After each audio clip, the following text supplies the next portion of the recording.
শাক সবজি, মাছের ঝাল, শুটকির ঝাল, শুটকির ভর্তা এই টাইপের কোনো কিছু রান্না করলে আমি যেটা করি, একদম গরম গরম চুলা থেকে নিয়ে এক লোকমা ভাত নিয়ে তারপর খাই।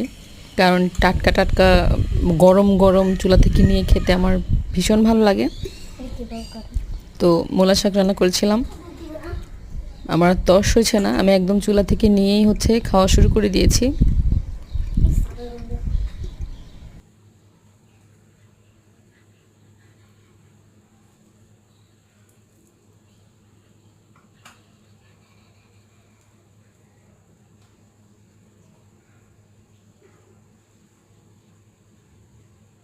বিসমিল্লাহ।